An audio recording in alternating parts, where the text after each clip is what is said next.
Assalamualaikum warahmatullahi wabarakatuh.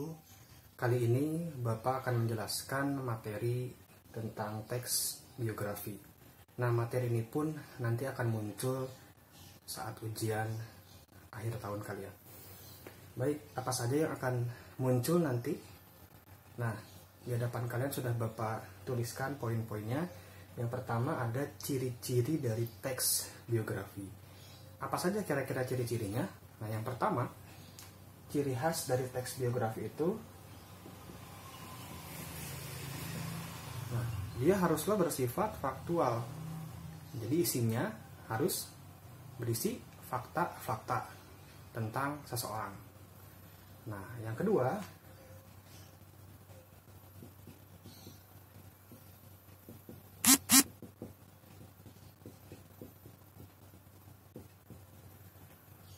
nah, jadi biografi itu ciri khasnya dia mengisahkan tentang riwayat hidup seseorang. Jadi beda halnya dengan autobiografi. Kalau autobiografi riwayat hidup yang ditulis oleh diri sendiri, tapi kalau biografi riwayat hidup seseorang ditulis oleh orang lain. Ya. Nah, itu ciri khas dari teks biografi. Kemudian yang kedua ada struktur. Dia apa saja struktur dari teks biografi? Nah, yang pertama ini ada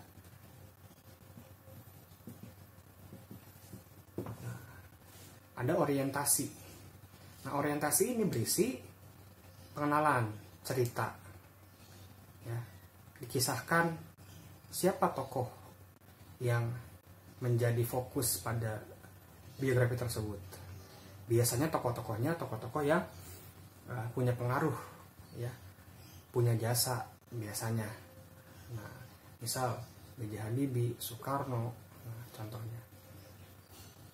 Dikisahkan di bagian orientasi, ini bagian awal dari teks biografi. Isinya tentang perkenalan tokoh, ya, siapa tokohnya, lahirnya kapan, di mana, itu.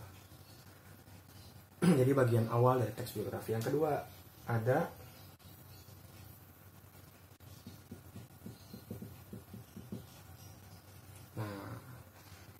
setelah diuraikan bagian awalnya siapa tokohnya, kemudian dijelaskan peristiwa-peristiwa apa saja yang dialami tokoh tersebut.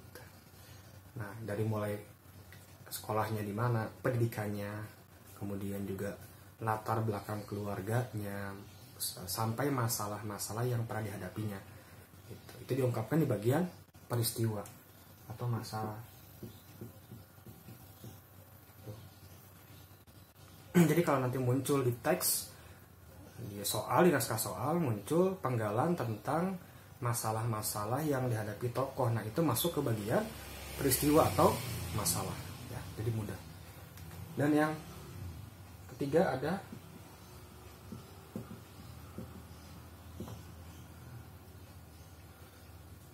reorientasi. Nah, bagian ini memang sifatnya opsional atau boleh ada, boleh tidak. Jadi boleh dituliskan, boleh tidak dalam pembuatan biografi. Isinya apa? Isinya itu pendapat dari penulis biografi tentang tokoh yang ditulisnya.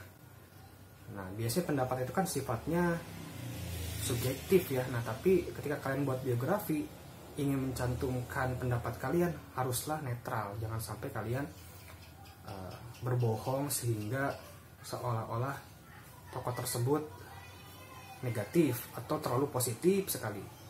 Ya, jadi haruslah netral ketika berpendapat. Itu bagian orientasi. Jadi ini sifatnya opsional. Ya. Ya, diberi garis putus-putus. Jadi boleh ada, boleh tidak. Jadi nanti ketika muncul di soal, struktur teks biografi yang boleh ada, boleh tidak, itu apa? Nah, itu jawabannya reorientasi. Seperti itu. Sekaligus ini pun jadi penutup dari teks biografi. Nah, lanjut kita ke poin terakhir tentang kebahasaan. Sama seperti teks yang lainnya, biografi pun punya ciri khas kebahasaan. Apa saja? Nah, yang pertama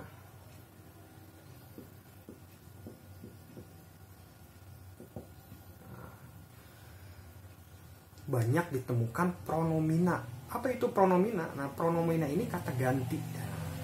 Bisa kata ganti orang pertama, orang kedua, orang ketiga. Nah, yang identik dengan teks biografi ini kata ganti orang ketiga. Contohnya apa? Dia. Atau menyebutkan langsung nama tokohnya, B.J. Habibie, Soekarno, Soeharto, Muhammad Hatta, seperti itu. Jadi identik ini penggunaan pronomina orang ketiga. Kalau orang pertama, saya, itu identik dengan autobiografi. Hati-hati. Ya. Yang kedua.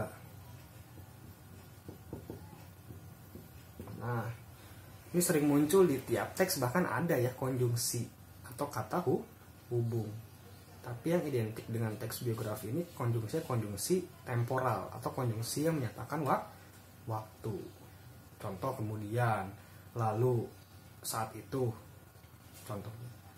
Memang ada juga konjungsi yang lain, misal konjungsi pertentangan. Contohnya namun, akan tetapi, ada saja. Kemudian juga ada konjungsi penambahan dan serta, itu ada juga. Tapi yang lebih dominan konjungsi temporal. Nah. Dan yang ketiga ada verba atau kata kerja. Nah, ini identik juga dengan teks yang lainnya ya, kata kerja. Nah, di sini verba akan kita bagi lagi, ada 3 ya. Ini pun yang akan muncul nanti di ujian. Ada verba. Nah, yang pertama verba material ya. Yang kedua ada verba mental, dan yang ketiga relasional. Apa bedanya ketiga kata kerja ini? Nah, dalam teks biografi nanti muncul nih, ada verba material, mental, hingga relasional. Nah, bedanya kalau verba material, nah ini kata kuncinya ya, dia menggambarkan aktivitas fisik, jadi yang terlihat oleh panca indera kita. Contohnya apa? Contohnya memakan, meminum, belajar. Nah, itu contoh dari verba materi yang memukul, misal dibawa. Contoh dalam kalimat Soekarno dibawa ke Rengas Dengklok, misal. Kan terlihat oleh fisik kita, oleh panca indera kita. Itu. Kemudian yang kedua ada verba mental. Nah, ini kebalikan dari verba material. Jadi kalau verba material tadi fisik, kalau mental non fisik. Nah, contohnya apa? Berpikir misal, atau memikirkan. Soekarno ketika diasingkan sering memikirkan rakyatnya, itu contoh ya. Berhayal, itu juga sama verba mental, jadi tidak terlihat. Contoh, saya berpikir, apakah terlihat pikiran saya? Kan tidak. Melamun, contohnya. Nah, kemudian yang ketiga ada verba relasional. Nah, ini juga muncul dalam teks biografi.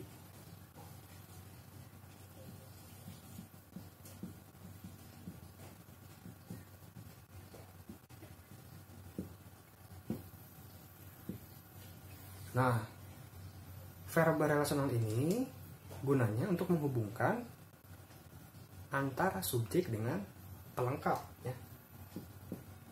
Subjek dengan pelengkap, jadi bukan objek. Nah, gampang contohnya.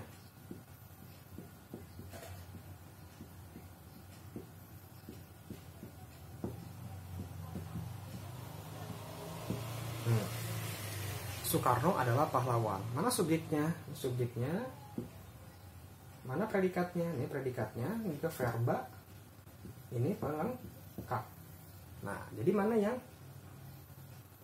verba relasional? Nah, ini adalah. Ya. Adalah apa saja? Adalah, merupakan, ialah, menjadi. Nah, itu merupakan verba relasional. Jadi kalau ada kalimat menggunakan kata adalah, contoh Soekarno adalah pahlawan, dia adalah pejuang, dia merupakan. Nah, merupakan juga termasuk verba relasional, jadi relasi, hubungan, jadi menghubungkan antara subjek dalam kalimat dengan pelengkap, seperti itu. Baik, itu dia materi tentang teks biografi. Jika ada pertanyaan atau komentar bisa ditulis atau diketik di kolom komentar. Semoga bermanfaat materi kali ini.